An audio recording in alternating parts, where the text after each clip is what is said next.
I'd like to ask a pretty fair question, although it's a little bit more open-ended than maybe I'd like. Is experiencing something an actual different experience than just hearing about it? Like, we live kind of in an age where you can read about or sort of hear about almost anything, but there's sort of this idea that when you actually have it happen to you, it's different. For some people, it can be tricky, like to emphasize, not empathize um, with experiences or understand different points of view. So you really need that experience to happen to you to get it, to really be in on it, to understand it. And that's something I've been thinking about a lot under the umbrella of the traditions that we keep in classics. We are sort of at a crossroads in classic history, I think. At least that's kind of the way I see it. And the reason for that is because a lot of the things that have been the norm for years are gone. And now that we're kind of creating this new experience again, what in the past is going to stick with us? How much of that is going to stay, and how much of that stays part of the classic experience? And that's kind of what I want to talk about. So let's play the music. Play the music.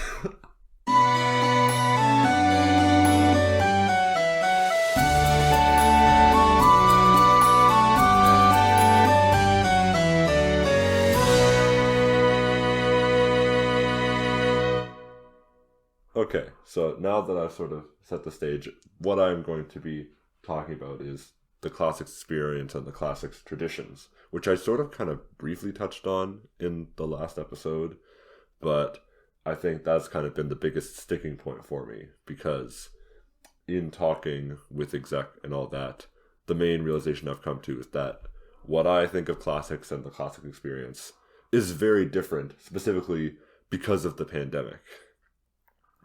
When I had my grade 9 year, when I got exec, like after that, basically that grade 9 year was my guide. That was my experience through it all.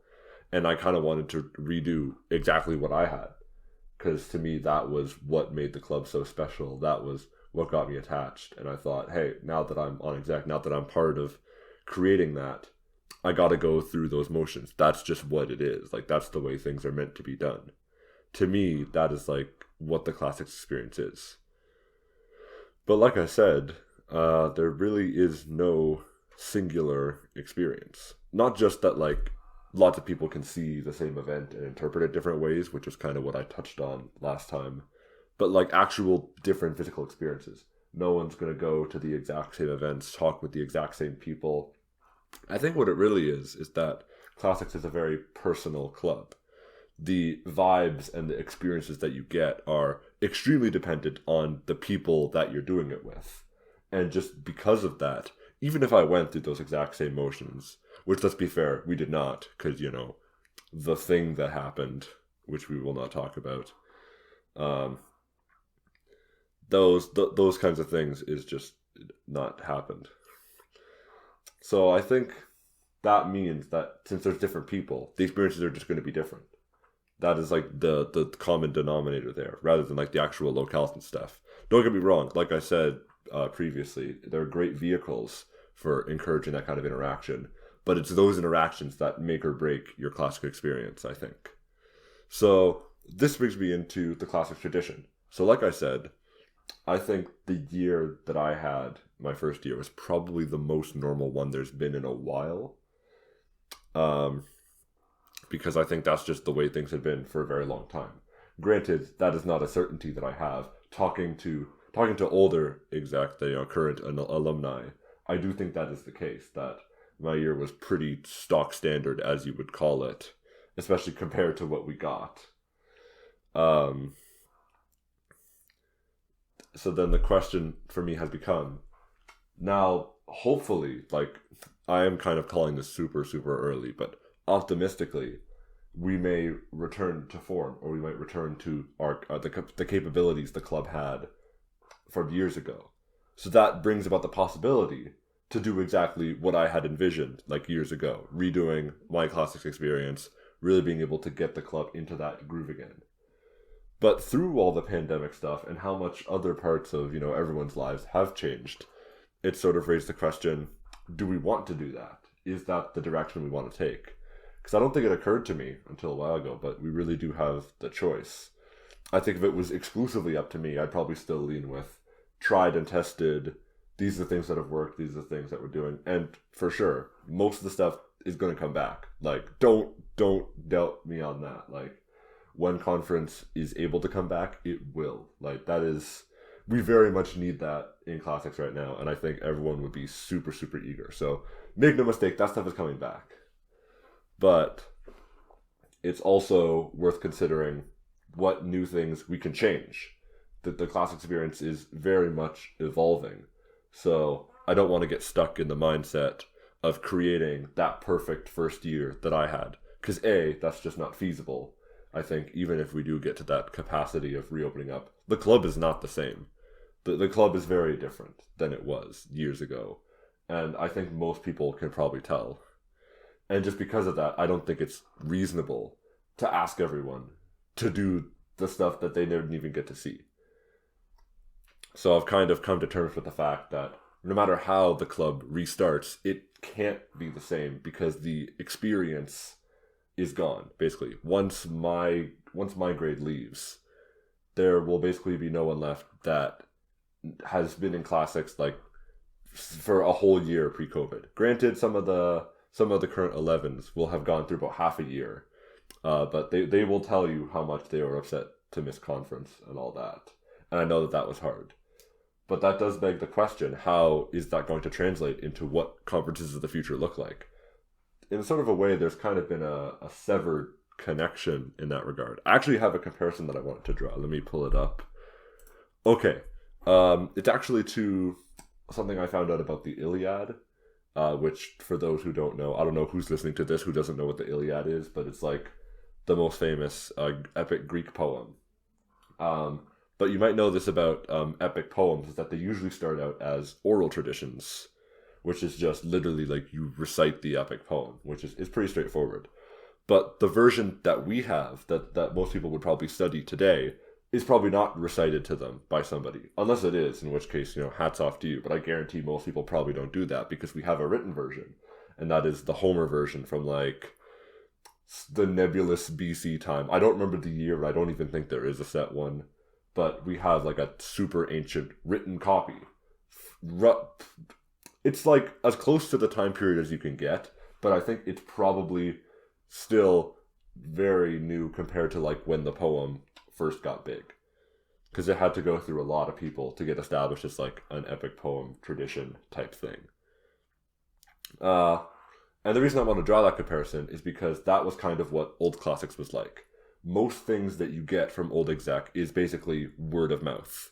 And that can include how to run events, which is like you watch them do it, they tell you what to do. That can be what an exec meeting looks like. When you come to your first exec meeting, the old exec is already there. They're running the meeting. You watch them and you kind of learn the ropes that way. Also goes for things like inside jokes, for instance. Like, I can't tell you how many things that they joke about that like you might not even understand. I'm sure we might be reaching the end of Cowboy Jesus. I don't know.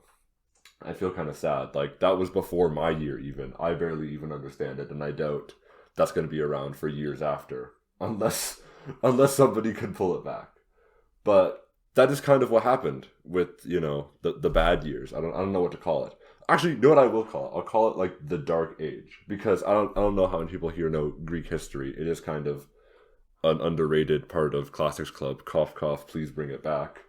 But there was sort of a dark age in the middle where there's very little records, there's very little writing. It's just a period with a general lack of knowledge. And I kind of compare that to like the last 2 years of classics. There's kind of been a severing in the chain, which has, the obvious consequence of when you pick up the pieces again, it can't really be the same that it was. Like, I think the old Greece before Dark Age would have been like what? Mycenaean? I'm going to feel really stupid if I get that wrong, but I'll probably fact check before uploading. I absolutely 100% I will. But now that we're starting up again, is it going to be the same? And the answer is no. So that kind of led me to the thought, well, why did they write down a copy of the Iliad? Which, like, why would they have thought to do that? I guess the main reason is that, it's ancient Greece. They basically wrote down everything ever, and that's, like, the only reason we know so much about ancient Greece is just they have massive catalogs of text. But it also means they had some reason for doing it. And I think their reason is very much the same reasons that we in Classics Club have for doing things like, say, Book of Aurelius. Same reason we do things like this podcast. It is to sort of preserve that tradition beyond just word of mouth. I think we've kind of come to terms with the fact that the oral pathway isn't as effective with online learning in particular. The experience factor is much weaker, and it's no longer really like a means of being able to communicate that experience anymore. And like I said in like the intro, it's sort of a mixed bag. Everyone's going to take it differently. I think what we're trying to get out of recording so much is that we've kind of had this little panic where it's like the flame almost could have almost gone out. Like if we weren't there, like what would have happened? It might have just been gone. And that would have been like, what happens if people just stop telling the Iliad? What if the oral tradition, just people stop saying it? Or like, what if it skips one generation? Like that could be it. It's a pretty fragile thing, and it only really worked because there was never anything to really test it or push it to its limit. We never really had, no one's ever really had something like what we've had with the last year and a half. So I'm not too surprised that nobody would have thought about that too hard. Like, why would you? Like, why would that ever come up? We do kind of have a classics paper trail. I'm not saying that the club would stop existing, but very much the way that it was would basically be gone. Like, if it was to rebuild, you'd basically be starting from scratch because you wouldn't have as many people to talk to that knew about the old stuff. All of that is basically gone. And then it's like a Ship of Theseus thing, is it still the same classics club? My first kind of thought about that is, it probably doesn't matter that much. Personally, I just would like the thought that classics would still be alive. I don't care what it looks like. Like I said, it's all a very personalized experience, and you really have to make classics your own anyways. So as long as the club exists and it exists to serve the needs of the people in it, then I'm cool. But the second thing is, I think people still want the old way of classics to exist. Like, I don't think people want that to be forgotten. I don't know if it's like a thing with like legacy in classics or honoring the traditions, whatever it is. But we are very much making a great, great effort to make sure that the way things were done now is not forgotten about. Which, as far as I know, might not be a novel concept, but certainly an effort of which I have never seen before in the Classics Club. It's a dedication to something that we would not normally do. Like, normally, like, we're the club that goes to the events. We study for Kratom, we go to the junior trivia conference, all that stuff. This is very much a project we are doing for ourselves. Like a real, like, soul-searching introspection kind of thing. Which I think is awesome, personally. I think it's great the club is taking a lot of concern with itself. I think we've all kind of had a bit of a good scare. So I think it's good to see. I forgot where I was going with this. Oh yeah. I think that brings me to the big question of what do I think the purpose of all this stuff is going to be after we're gone. Because I've just gone so far in saying, like, the club is going to be different no matter what. I think I've kind of made that point a bit excessively at this point. I think I wanted to really establish that. So then that begs the question. What is the point of documenting all this stuff now if, regardless of what happens, it's not going to be the same? I think to answer that, you can also draw that original Iliad comparison. What was the point of writing all that stuff down? I think the first one is, it's really meant to transcend the regular kind of tradition that you'd expect at classics. That one is the one that exists so that people can study it. It's like sort of a snapshot, moment in time type thing. I don't think when people read the Iliad today, they're really thinking about, the modern day interpretations of it. It's sort of now kind of got its place as a moment in time that you kind of look back on and go, wow, this is an account of this crazy thing that happened. nobody reads it today on the expectation of this is a real pressing thing. No one's out here about to do Trojan War 2. Nothing like that. Do I think that's going to be what's going to happen with Book of Aurelius and the podcast and stuff? On one hand, kind of a bit. But on the other hand, I still think there are some valuable stuff you can pull. Like with the Iliad, it's got a lot of moral aspects. It's still a great story. People still read it 2,000 years, like 2,500 years afterwards, because there's still stuff you can learn about it. So that gives me some hope, and hopefully it gives you as well, that there is going to be a bit of a legacy from this, and I do hope it leads to something very positive for the club. I guess the last thing I want to talk about is sort of this idea of the tradition versus the new. I've kind of been thinking about it because I find, compared to most people in the club, past and present and future and all that, I feel like I'm more on the fence of if the old stuff is going to objectively be better. I've kind of gone on for a while romanticizing about my club experience and saying how much I want it to be that way, but then also coming to the terms with the fact that it really can't. So that kind of means I got a choice to make. I can certainly try. And, you can get pretty far with that. But I think I've got to accept the fact that the club's moving on. The club is pushing forward. But I think most people would agree with me when I say we don't want this part of classics history to be forgotten. So I do think stuff like Book of Aurelius will very much get the Iliad treatment of people can crack it open, read its blessed tomes, and be like, look at how things were done, but not in a, man, this past times were weird kind of thing, but in a very, how can I apply this kind of thing. It would be like, I want people to be inspired to really be able to read it and draw a personal connection. Even if the traditions are no longer the same as they were, I think the experience very much continues to exist.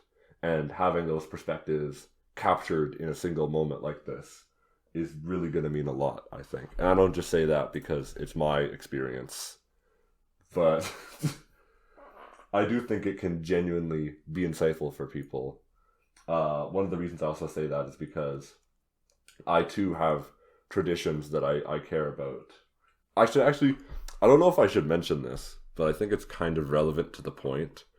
One thing I talked about with Joaquin, who's the past president, as we did sort of the ceremonial handoff, was sort of talking about the traditions that get passed on in classics. And one thing we joked about is if we should make a tradition. And originally it kind of struck me as a funny idea, because how do you make a tradition? A tradition is something that's like already exists. It's something that people honor. But somebody had to do it first. Someone had to first tell the Iliad story. And even if it was way different by the time Homer got his hands on it, it had a starting point. It had an origin. And that kind of feels empowering, because the idea that you could start something that lasts for so long is kind of great. It's pretty inspiring, I think, from a club standpoint. So what we did was we came up with something of like a cool president's handshake type thing, which the incumbent president can perform with the leaving one between each other. Like, I didn't even tell him that I was going to talk about this, so it was meant to, it's sort of like a super secret, the deep insider knowledge type thing. But we kind of had this whole thing where it's like, is this legit? Is this really something that can happen? And more importantly, is this something that's going to even last? Are people still going to be doing it? And my thoughts are, you can do what you want. I mean, I'm not going to force anyone to do it. I can't. So if it continues to bring people joy, then I will have a funky, fresh secret handshake waiting for you if you're the next Classics president. If that inspires you and you want that to be your classic experience, then great, you can keep it around, pass it to the next person. But it's one of those things where it's like, yeah, take it or leave it.